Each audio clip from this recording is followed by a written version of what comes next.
வருகின்ற ஆகஸ்ட் 25ஆம் தேதி செவ்வாய்க்கிழமை அன்னைக்கு வளர்பிறையில் வரக்கூடிய பிரதோஷம். இந்த பிரதோஷம் செவ்வாய்க்கிழமை வர்றதுனால பௌம பிரதோஷம் அப்படின்னு சொல்லப்படுது.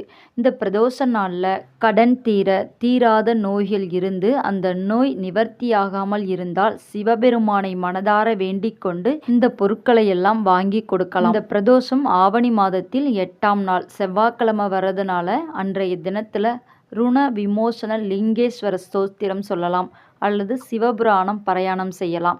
அன்றைய தினத்தில் சிவபெருமானுக்கு அருகில் உள்ள கோவிலில் பிரதோஷ வழிபாடு நடைபெறும்.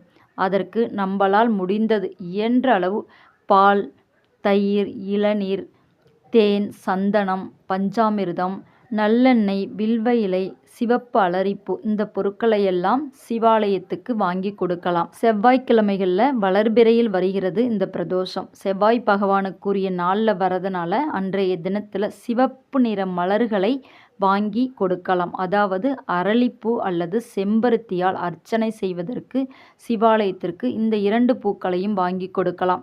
நந்தி பகவானின் 2 கொம்புகளுக்கிடையே ஈசன் எம்பெருமானை அதாவது லிங்கத்தை தரிசிப்பது ரொம்ப ரொம்ப சிறப்பான தரிசனமாக கருதப்படுது. பிரதோஷ நேரம் செவ்வாய்க்கிழமை மாலையில் 4:30 மணி முதல் 6 மணி வரை உள்ள நேரம். இந்த நேரத்தில் பிரதோஷ வழிபாட்டிற்கு நம்மளால் முடிந்த பொருட்களை வாங்கி தரலாம். அப்படி இல்லைன்னா கோவிலுக்கு மட்டும் சென்று பிரதோஷ வழிபாட்டில் கலந்துக்கிட்டு ஓம் நமச்சிவாய என்ற மந்திரத்தை 108 முறை உச்சரித்தாலே போதுங்க.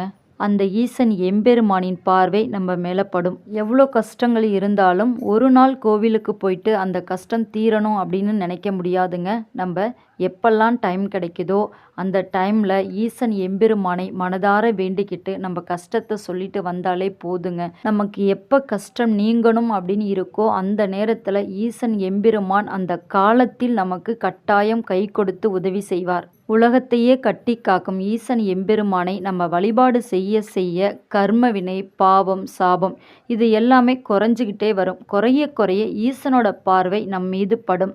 நம்பிக்கையோடு சிவபெருமானை சரணாகதி அடைந்தால் கட்டாயம் எந்த ஒரு பிரச்சனையாக இருந்தாலும் சரியாகும் என்பது நம்பிக்கை.